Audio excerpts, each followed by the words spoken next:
Bonjour, c'est Anne-Sandrine Di Girolamo au micro des Ondes de Limo, le podcast immobilier attentif et curieux.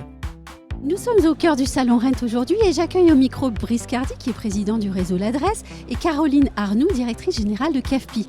Avec moi également pour mener cette interview, Alexandra Roussel, que vous entendez sur les ondes de Limo, avec son émission Dans mon fauteuil Imo.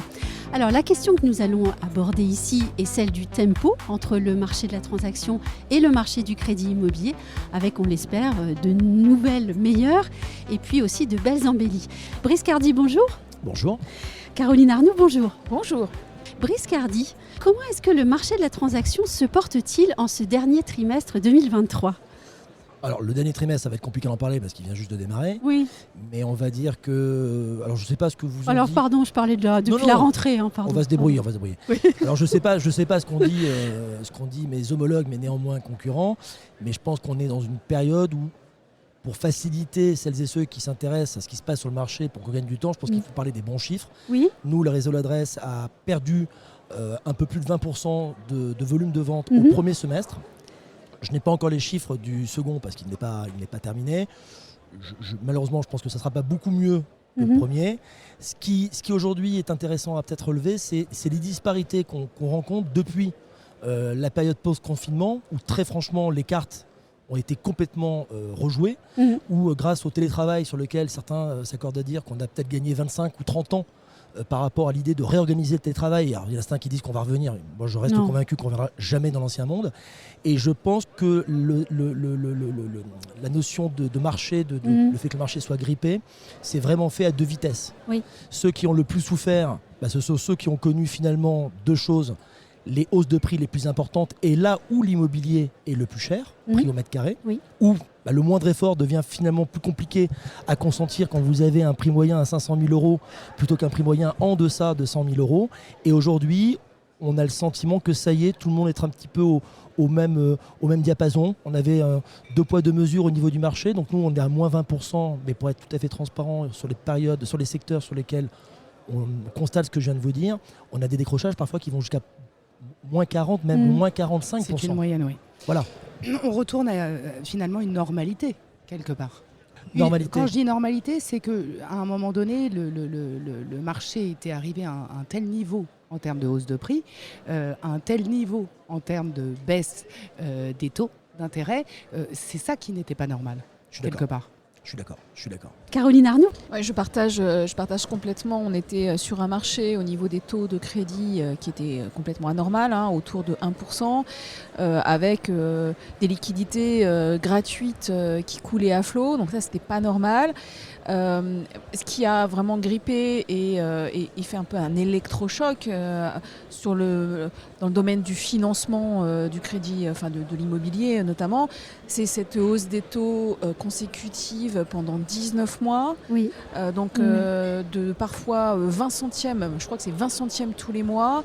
Donc une brutalité de hausse des taux, une rapidité jamais connue qui a vraiment tout bloqué, puisque on a ce système de taux d'usure qui se réactualisait à ce moment-là seulement par trimestre sur des chiffres très anciens, et donc qui bloquait finalement les capacités des banques à répercuter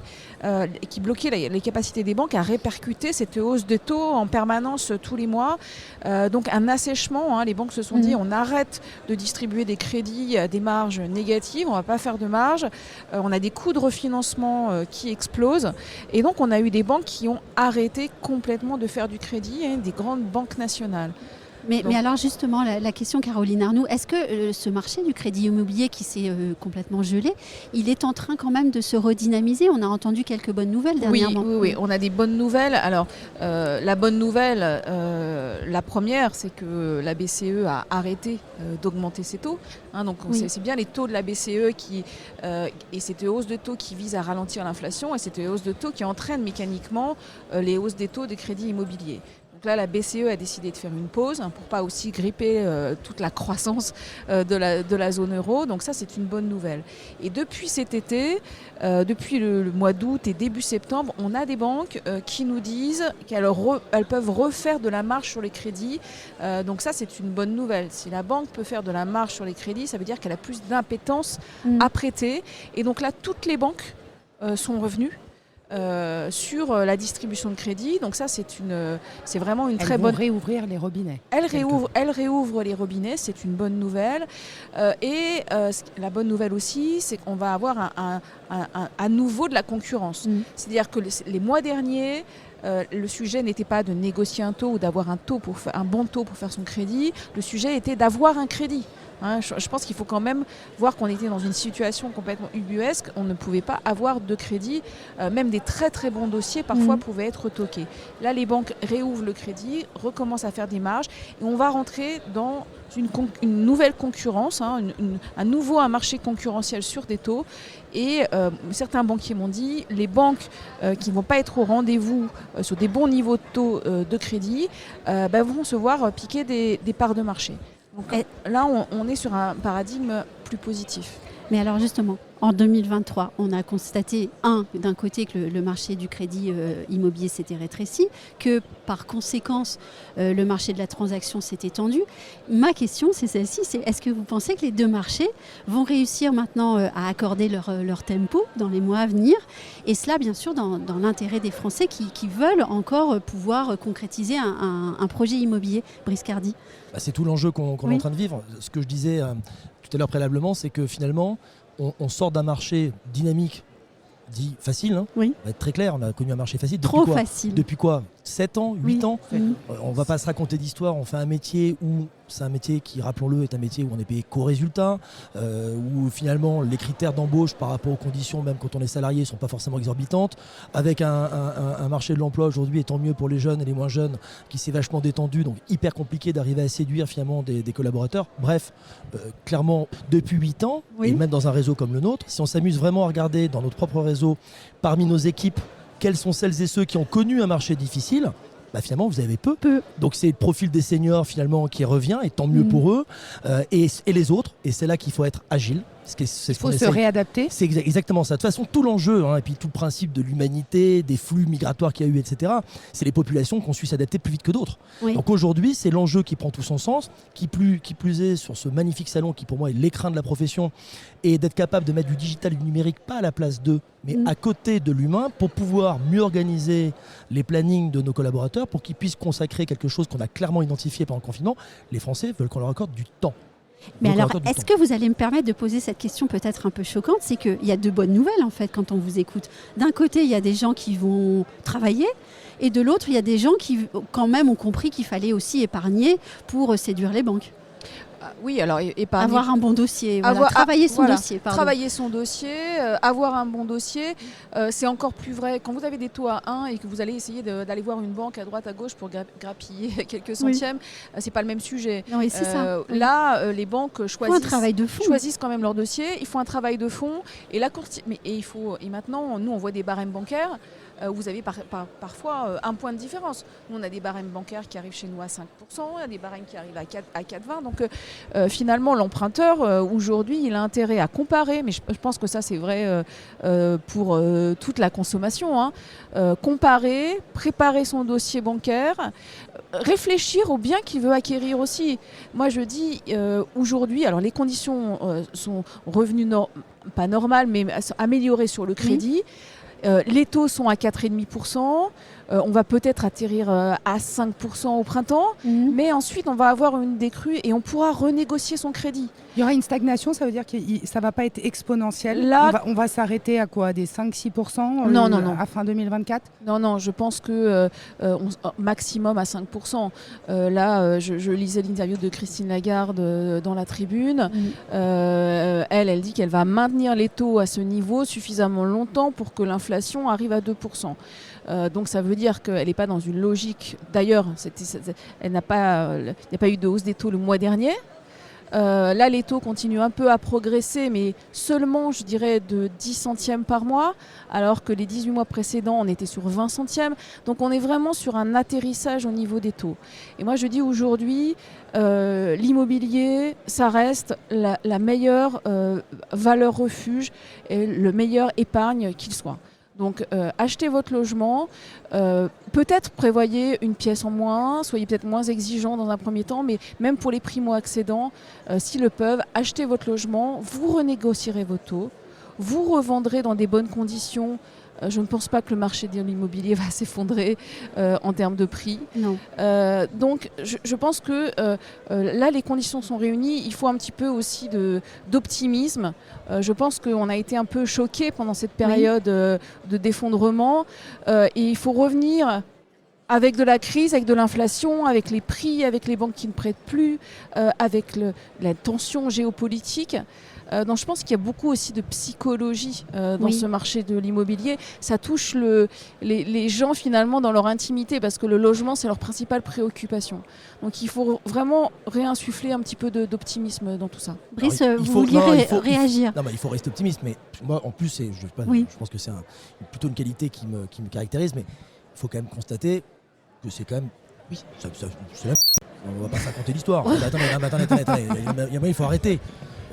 Tout à l'heure, à travers tout ce qu'on raconte au niveau des taux directeurs, le taux d'usure, ok, très bien, il a été remis mensuellement. Mais pareil, important pour celles et ceux qui nous écoutent, c'était pas véritablement le problème du taux d'usure. C'était un problème que les banques prêtaient à perte. Et qu'en gros, ce que le taux d'usure, il faut savoir qu'elles ont le droit d'y déroger à 20% et que la moyenne des banques, c'était 14%. Donc ça montrait bien que finalement, c'était pas que le problème de taux d'usure. C'est juste le problème que les vannes étaient complètement fermées. Ça, c'est aussi la preuve de montrer à quel point finalement chacun d'entre nous dépend des banques, quel que soit le rôle que vous jouez, que ce soit en tant qu'emprunteur, que ce soit en tant qu'entrepreneur. Donc ça, c'est aussi peut-être la leçon qu'il faudra tirer de tout ça. Ce qu'il faut rappeler à travers tout ce qu'on s'est dit depuis tout à l'heure sur l'augmentation sans précédent, c'est que grossièrement, les Français ont perdu 30% de capacité d'emprunt. Alors quand vous êtes sur des secteurs balnéaires, proches du littoral, où là vous pouvez bénéficier de celles et ceux qui partent en retraite, ou ceux qui ont plus d'argent que les autres, qui ont encore les moyens de se payer des résidences secondaires et qui ont la capacité de payer comptant, le marché n'a pas été trop impacté. Il y a encore des points comme ça, singuliers, comme à la région PACA. Vous avez encore parfois à certains endroits des augmentations de prix. Vous avez, comme je le citais préalablement, les fameuses villes préfectures, les villes cathédrales, on les appelle comme vous voulez, où le prix de l'immobilier est tellement peu cher que quand la banque vous demande de faire 20 ou 30% d'apport, 30% de 80 000, c'est pas 30% de 500 000. Donc mais ça, la vraie réalité, c'est que les Français ont perdu une pièce, voire les Français, plus. Non, mais les Français, très franchement, les Français, que ça soit... Alors, la pièce en moins... C'est vrai que c'est un double discours. J'apprécie le discours. Tout est une question hyper de priorité. Réaliste de Caroline. Mais d'un côté, Caroline nous dit qu'il faut être optimiste. De l'autre côté, elle nous dit mettez-vous dans la tête de perdre une pièce en moins. Nous, ce qu'on essaye d'expliquer, et c'est là que quelque part on en revient finalement sur ce que je vous disais préalablement, les fondamentaux, c'est qu'on fait un métier de conseil. Un métier, on doit être capable de préparer les gens, d'accompagner les gens. Aujourd'hui, vous vous engagez, vous avez 10 milliards de raisons de vous désengager, quel que soit, que ça peut être le boulanger, votre copain architecte, tout le monde va vous dire attends, c'est pas le moment, etc. Donc là, l'idée, c'est vraiment de conseiller. Maintenant, le conseil, c'est d'aligner les planètes. Aligner les planètes, moi je suis parti des premiers qui, maintenant, il y a 1 an et demi, a dit que les prix allaient baisser de 10%. On m'a dit que j'étais un fou, etc. Force est de constater que je ne me suis pas planté. Et je vais être très clair. Vous n'êtes pas le seul. Et je vais être très clair aujourd'hui. Oui, dites-le. Nous, on a des biens aujourd'hui sur les mêmes zones dont je vous ai parlé, les premières zones sur lesquelles le marché a dévissé parce qu'il avait atteint le syndrome du plafond de verre et qu'à un moment donné, c'est fini, c'est terminé. Les prix haussiers, c'est terminé, le marché s'est retourné. On a aujourd'hui des biens sur lesquels, entre l'estimation d'il y a 1 an et les compromis qu'on signe, on dévissé de plus de 20%. La réalité, alors il y a des biens en fonction des projets. Moi, ce que j'essaie d'expliquer à mes collaborateurs... C'est pas sur tous les biens non plus. Je pense qu'il y a des biens qui ne décotent pas. Ceux que tout le monde veut. Qui décotent moins. Les appartements, les biens atypiques, les fameux, le balcon, la terrasse, le jardin, tout ça, c'est des biens sur lesquels on arrive encore à organiser des visites. Mais ça dévisse partout, je suis désolé de vous le dire. Ça dévisse et pas seulement parce que c'est des passoires énergétiques. Mais ça dévisse parce que tout simplement, les planètes sont... Les Français, ils ont toujours eu envie d'acheter. Les Français, ils ont une brique dans le ventre. Les Français, ils achètent au prix auquel leur dit... Non mais attendez, les Français, ils achètent au prix auquel leur banque leur dit tu peux emprunter jusqu'à quel prix ? Oui, c'est ça. Et là, les Français leur disent tu peux emprunter 30%. En gros, l'argent a changé de camp. Il est passé de la poche des vendeurs. Tant mieux pour eux, c'est 8 dernières années. Changé. L'argent, il a changé de camp, il est passé du côté des banques. Aux mains des acquéreurs, c'est tout. Et le marché, il est passé aux acquéreurs. Et les acquéreurs, ce qui est compliqué actuellement, mais moi je trouve ça passionnant parce que ça nous oblige à pas se contenter juste d'être là et d'apporter du temps. Oui, mais c'était justement ma question d'après. On a aussi un changement de paradigme en fait. On est passé de la loi du vendeur à la loi de l'acquéreur ou pas ? Pas complètement. Double loi, parce que le vrai truc compliqué dans notre métier, et pas que dans notre métier, c'est le temps, l'espace temporel. Ce que j'essaie d'expliquer à mes collaborateurs, vous savez, moi, si demain je devais écrire une pièce de théâtre sur l'immobilier, vous savez comment je l'appellerais ? Non, dis. Je suis pas pressé. Alors celle-là, très franchement, on l'entend matin, midi et soir. Le fameux vendeur, il a beau... On mettra les affiches Vous avez sur beau le comprendre site. que madame a déjà fait ses cartons, qu'elle est partie, qu'ils sont en train de divorcer, que c'est un enfer pour tout le monde à la maison, le mec va quand même vous dire « je suis pas pressé ». Vous savez monsieur, je préfère vous le dire d'entrée de jeu, je suis pas pressé. Le fameux « je suis pas pressé ». L'idée de l'espace-temps, c'est de dire à nos collaborateurs, pour de vrai, monsieur, madame, est-ce que vous avez un aléa ou une opportunité, une obligation de vie, une étape de vie qui vous contraint à déménager entre maintenant et 2 ans ? Parce que ce qui est très important aussi à travers les bonnes nouvelles qu'on commence à entendre, moi j'aimerais qu'on garde que les bonnes nouvelles, que ça y est, les banques sont de retour. Oui. Que le principe c'est que dès le moment où il y en a 2-3 qui dévoilent leurs intérêts à dire ça y est, on veut à nouveau capter des nouveaux clients, des primos, etc., les autres vont être obligés de se mettre. En revanche, je le sais, parce que ça y est, c'est passé sur les réseaux sociaux, il y a une banque, c'est toujours comme ça, Oui. qui vient de se distinguer en disant ça y est, on a baissé les taux. Alors ça, il faudrait vraiment éviter qu'on tombe dans le piège d'avoir le fameux attentisme des hackers qui vous disent ah ben si, moi j'ai lu et j'ai entendu que non, les taux Donc ils vont pas suivre, baisser. S'ils baissent, ils vont baisser parce que ça y est, les banques commencent à avoir un tout petit peu de marge et que certaines banques dans des régions, là en l'occurrence la région c'est je crois que c'est du côté de Dijon, peut-être que cette banque-là a besoin de capter davantage de clients que ses concurrents. Et en l'occurrence, c'est très singulier. Là, l'idée, c'est vraiment d'expliquer à celles et ceux qui nous écoutent que les taux, c'est pas attendre. Retour à la vraie vie. Là, en gros, les taux vont rester les mêmes. Ce qu'il faut maintenant, c'est continuer à convaincre les vendeurs que d'attendre n'est pas la bonne solution. Nous, on a créé carrément une animation digitale avec ce qu'on appelle l'effet ciseau, où on a apporté la preuve, en effet, ce que convaincre un vendeur de vendre maintenant, s'il est réellement vendeur dans les 2 années à venir et qu'il entend matin, midi et soir grâce à des médias comme le vôtre que ça y est, les prix baissent, celui-là, ça va être assez rapide. Non, mais moi, je le fais pas. Pardon. mais l'acquéreur, lui, en revanche, c'est compliqué. Parce qu'un acquéreur qui vous dit que les prix baissent, mais que c'est le moment d'acheter, il va vous dire bah non, si ça baisse, j'ai intérêt à attendre que ça baisse. Non. Parce que ça baisse de manière, c'est la face visible de l'iceberg. Ce que vous voyez pas, c'est que la mensualité, le coût du crédit, lui, va vous coûter beaucoup plus cher. Et ça, c'est pour ça qu'on a créé justement, c'est peut-être un peu le lieu et place d'en parler. On a créé en effet avec des algorithmes la capacité sur chaque type de bien, sur chacun des marchés, de montrer à un acquéreur que quand on dit que le temps joue contre lui, c'est bien voilà, vous pensez payer moins cher, mais à l'arrivée, vous allez payer plus cher. Et donc vous, Caroline Arnoux, vous partagez cette opinion. On n'attend pas. Non, on n'attend pas. Des taux à 4,5, c'est des super taux. Mais oui. Alors effectivement, le marché de l'immobilier, quand on avait des taux à 5 ou à 6, les prix n'étaient pas les mêmes. Mais c'est des super taux, on pourra les renégocier. Non, pour moi, il ne faut pas attendre. Aujourd'hui, il y a encore une situation de blocage sur laquelle nous, on fait beaucoup de lobbying. C'est les critères d'octroi qui ont été édictés par le HCSF en 2022 et qui, quelque part, ont contribué aussi, plus que le taux d'usure, et qui contribuent encore à complètement verrouiller le crédit. Oui. Les banques, de tout temps, elles savent octroyer un crédit. Une banque, son métier, c'est de la transformation. C'est transformer des dépôts en liquidité pour prêter. Et ça, elle sait le faire depuis la nuit des temps. Les banques, depuis toujours, elles avaient des critères déjà d'octroi, d'endettement qui étaient autour de 36%, 35, 36, 37. Mais surtout, elles regardaient ce qu'on appelle le reste à vivre. Alors que le HCSF, il bloque la barrière à 35%. Si vous êtes à un taux d'endettement de 36%, vous ne pouvez pas avoir le crédit, même si vous gagnez 10 000 euros. Je pense que ça, c'est assez dingue. Donc le critère des 35%, c'est vraiment nul. Il faut revenir à plutôt une notion de reste à vivre. Le critère d'octroi aussi du HCSF, on ne peut plus emprunter au-delà de 25 ans. Quand vous êtes primo-accédant, que vous avez 27 ans, non, mais ça correspond pas. Ça n'a aucun sens. À l'organisation de la société actuelle. Exactement. En plus, alors que vous avez une retraite à 65 et puis une espérance de vie plus élevée, ça lui permettrait de lisser son crédit, de passer en dessous des 35% et d'avoir son crédit. Donc ces normes HCSF, alors, et également pour l'investissement locatif. C'est un truc de fou.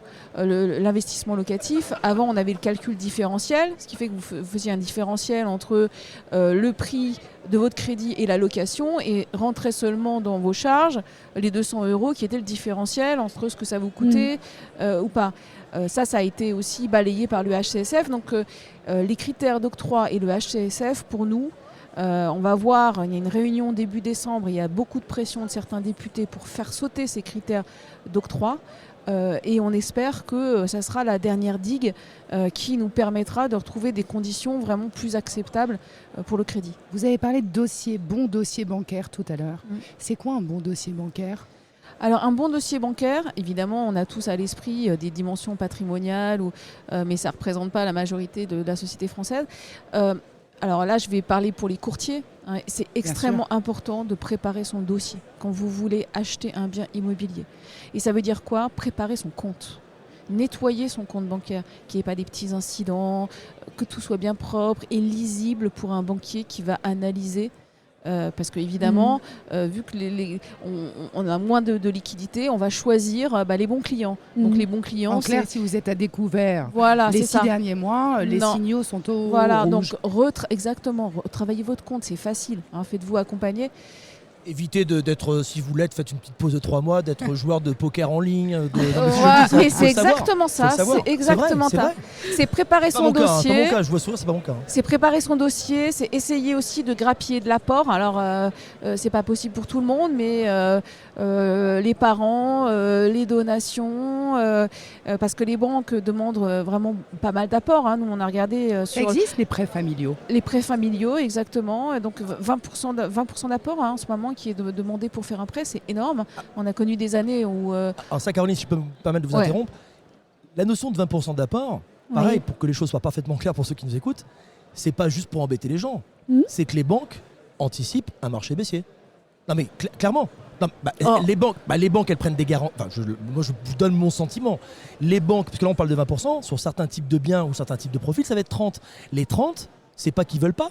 C'est qu'ils ne peuvent pas parce qu'ils sont dans leurs calculs, dans les différents, dans leur comité, il y a les engagements, il y a le risque. Dans le risque, c'est ceux qui généralement sont les plus pessimistes de ce pays. Et eux, ils sont là pour évaluer différents scénarios. Et il y a le scénario catastrophe où le marché dévisse de 20%. Eh oui.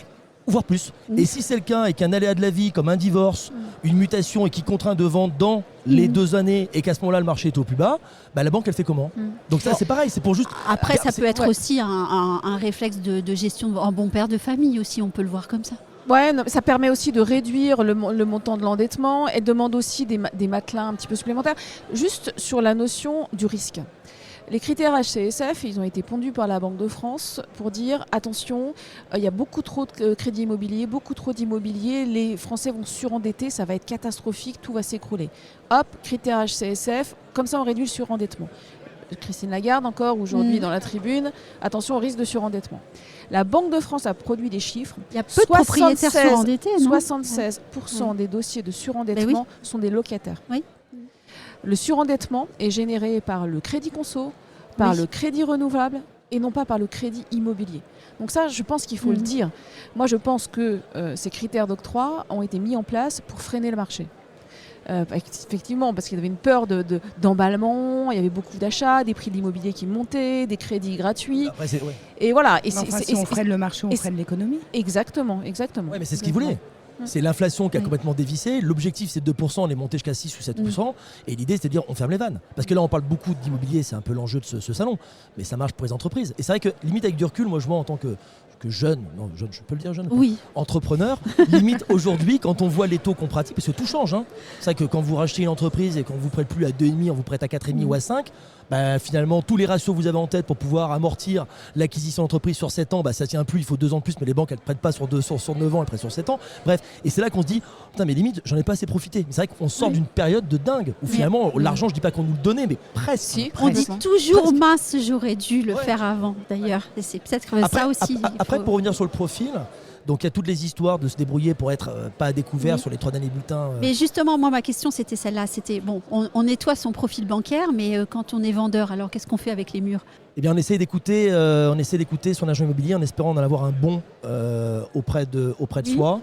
Et on essaye de se donner... Enfin, en gros, c'est un peu comme l'impression. Généralement, on dit toujours que la bonne impression, ça fait les 45 premières secondes. Là, l'idée, c'est de se dire qu'il n'y aura pas de deuxième chance.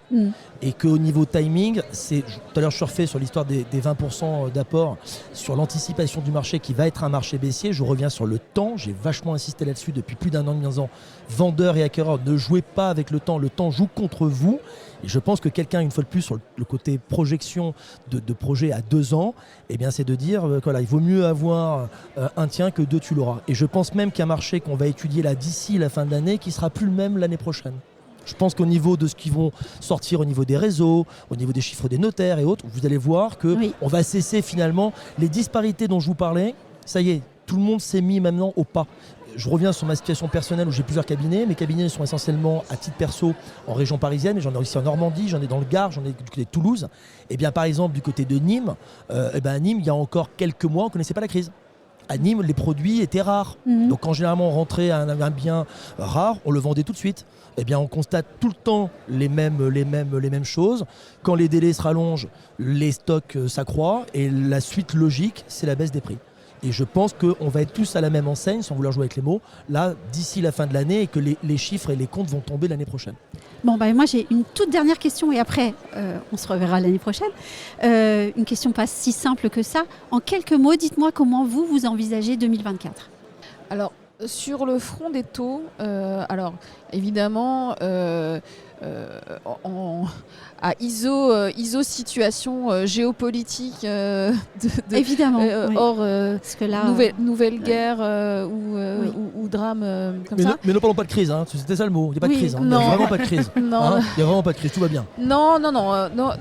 Moi, je pense que ça serait normalisation. Si j'ai envie d'avoir un terme, c'est normalisation. Normalisation avec des taux certainement qui vont continuer un petit peu à augmenter ou à plafonner jusqu'au printemps et puis et potentiellement d'ici fin 2024 un amorçage de la baisse des taux.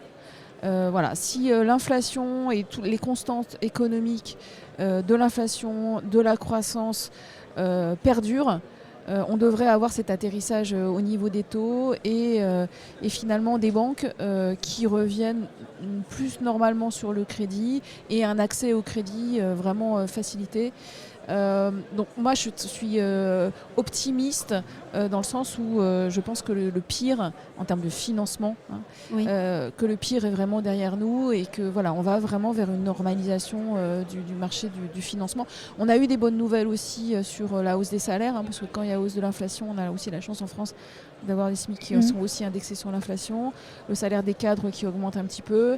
Donc voilà, plutôt une normalisation, un atterrissage en douceur des taux, normalisation et peut-être une décrue des taux pour fin 2024. Et pour vous, Brice Cardy, le défi ce sera d'être synthétique pour vous, en premier lieu. Je ne sais pas comment je dois le prendre. Non, écoutez, je rejoins complètement ce qu'a dit Caroline. Je dirais que, et c'est ce que je dis souvent aux agences de l'adresse qui sont en région. Et je m'arrête là. C'est un peu dur, Caroline. C'est un peu dur. Non, je disais justement aux agences de l'adresse qui sont en région et qui ont vu un peu plus tard que les autres que ça y est, ça commence à devenir compliqué. Je dis, vous ne plaignez pas, parce que vous, au moment où les taux se resserrent, du côté bancaire, ça se dessert, ça se détend. Donc je pense qu'eux vont devoir juste se contenter finalement d'avoir les bons outils, les bons services, les bons conseils pour pouvoir rassurer les vendeurs et les acquéreurs pour aligner les planètes. Et je rejoins complètement Caroline en disant que je pense que le plus dur au niveau bancaire est derrière nous. Et j'espère qu'on aura un printemps qui sera un bon printemps, parce que le printemps reste une période qui reste une période clé dans notre métier. Oui. Je rappelle que le printemps de cette année, moi ça fait 25 ans que j'exerce ce métier, j'ai jamais connu un printemps aussi finalement maussade, je ne sais pas si le mot se dit encore. Si. Voilà. Et je pense, parce que pareil, on oublie de le dire, Caroline elle a dit plusieurs mots, l'importance, vous avez rigolé quand je vous ai dit le coup de la brique dans le ventre, mais l'importance pour les Français, mais c'est vrai, il y a beaucoup d'études qui l'ont montré, il y a qu'à voir toutes les émissions de télé qu'il y a sur la déco, etc.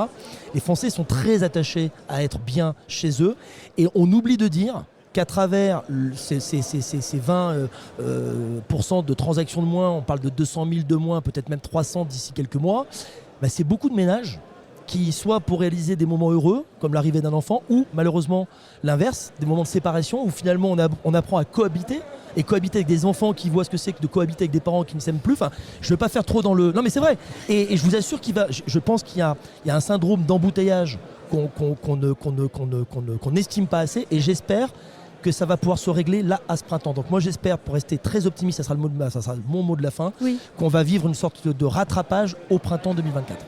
Et mon mot de la fin, ce sera que je vous réinvite à venir au micro au printemps prochain alors. Avec grand plaisir. Avec grand plaisir. Et pas printemps triste. Et je vais m'entraîner pour être plus succinct, concis, tout ça. J'ai compris, mesdames, j'ai compris. Merci beaucoup. Merci beaucoup. Merci.